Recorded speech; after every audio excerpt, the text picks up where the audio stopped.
Earlier this week on my Instagram story, I stuck this out to see if people wanted to watch a video on my process or what sort of gear I use to make my daily mix.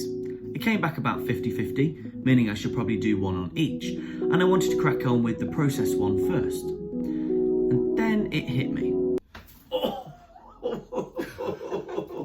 As it stands right now, I don't have a perfect 5-step solution to get the best out of myself. Instead, I do sort of what feels right on the day. Obviously, I've got things that I know work for me and don't work for me, but it's not about doing the same thing all the time. It's about trying all these different experiments. It's like 366 different experiments. So to show you that in an honest way, I thought what I would do is do a couple of live streams to show you in real time exactly what it's like. You'll be able to ask questions, I'll be able to speak out some thought processes, and you'll see that maybe it isn't as fluent as you might think, or some other people might make it out to be. If you're following me on social media, pay attention to when those live streams will be. Today, I'm going to share with you some of the more normal parts of my day-to-day life that 100% influence how I write, but wouldn't be the first thing that I think of when I'm explaining how to write or create or make something. Let's jump straight to it. You ready? Are you ready? Are you ready? So for the last few years, I've run a couple of youth ensembles for a music club called the Love Music Trust. And I've run a saxophone orchestra, a junior big band, and a senior big band. We would normally meet each week to rehearse for things like recordings or tours or concerts. And across lockdown, that was no different, but we were on Zoom. It looked a bit like this. And at the end of our summer term, I had hours and hours and hours and hours on Zoom. Each student would record their parts, send them to me, and I would compile them together. And this is some of the stuff that we came up with.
As well as coaching those ensembles on a weekly basis, I also taught privately. If you want some lessons, do get in touch. And I've been head of music at a high school called Knutsford Academy in Cheshire for the last 3 years. And across lockdown, that definitely kept me pretty busy setting videos and lessons and Teams calls and all sorts of things like that. And it looked a little bit like this. Hello Year 9, good morning Year 10, I hope you're well. 5 to chord 1, sounds like this. And have a play around with those chords. Go! Root, first inversion, second inversion, or G major, root. Stop! Let's have a look. You should end up on this website here with the games listed down below. It's definitely been a challenge over the last couple of years to balance the outward energy of teaching on a regular basis versus the, I suppose, inward energy of doing my own projects or working professionally in a creative way. But I was lucky enough during lockdown and just before lockdown as well to do some really exciting projects. The first of which was with the Manchester Camerata and playing the saxophone for the Hacienda Classical Project.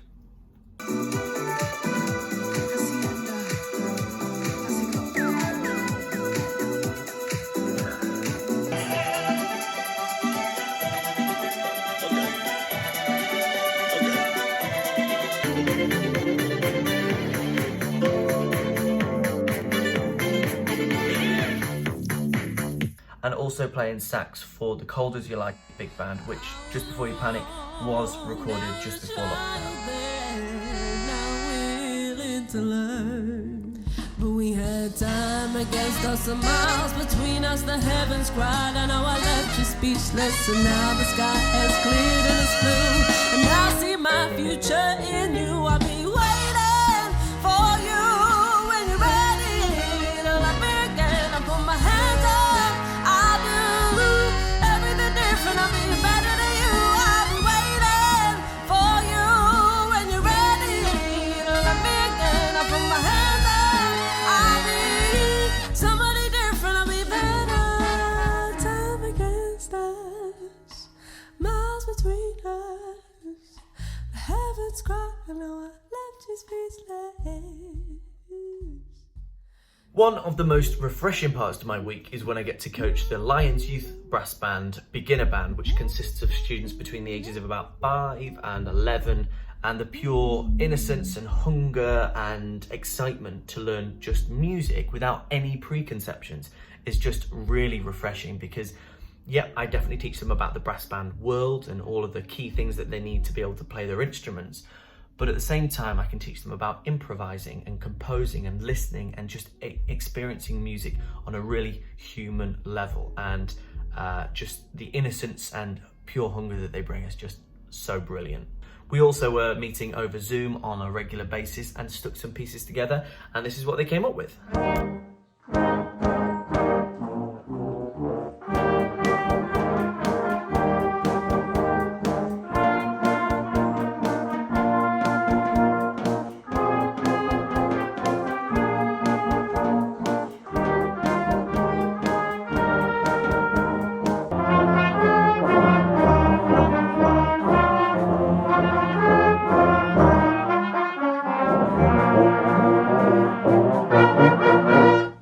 On a completely different plane, right at the start of lockdown, I normally would be flying over to New Zealand to be a tutor at the National Youth Drama School.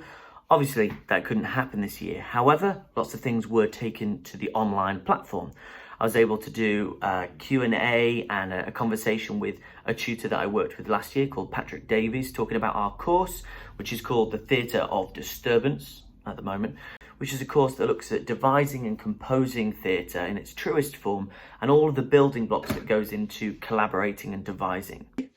I am missing you, buddy. I was looking forward to working with you. So I want to talk to you about theatre of disturbance. This is one of the things I want to really talk about is that it's a leap of faith. So when you come to NIDS, you see these cool people on stage and they've got great backgrounds and awesome CVs. But the thing is that we're still learning, we're still evolving as artists. And especially when we come to NIDS, what happens is that we deal with you and you give us energy and new ideas, and we construct parameters and teach and have lessons and stuff. We have these group assemblies where we hear from somebody or learn something or listen to people, and we talk about well-being. We talk about you as an artist. I was also able to do a conversation on the creative process rather than the things we think we should present forward. And I don't think there's going to be more of an exciting time to be a creative. There's going to be more of a focus on humans. There's going to be more of a focus on what we actually want to say rather than what we think we should say. So look after yourself. Get your notebook, go and experience some life, be present. We'll talk a bit more about the creative process tomorrow. Patrick and I will give you some shopping lists, and we'll see you very soon. See you, Nids. And a few fun warm-ups for students in the mornings. Hello and welcome. My name is Jamie, and I'll be taking you through your NIDS 2020 virtual vocal warm-up. Over 4, 3, 2, 1, big breath. 3,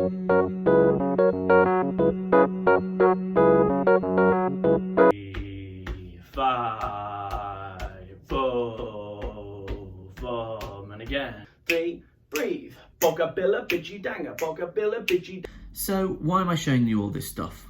Well, I was thinking about the people that I check out and their processes, whether it's Elon Musk or Herbie Hancock or Tim Ferriss or someone like that.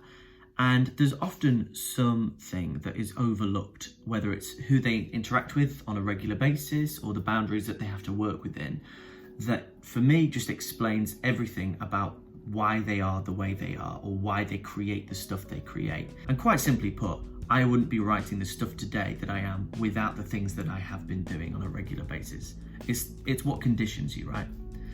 So before I jump into my live streams, I thought it would be cool to share some of those things with you. And also with this whole current conversation in the UK about Rishi expecting people to retrain if you're in the arts, I just want to give a massive shout out to all those people in the arts that do the things that support the main job. It's the actors working in bars, it's the second, third, fourth jobs that musicians do to support playing professionally.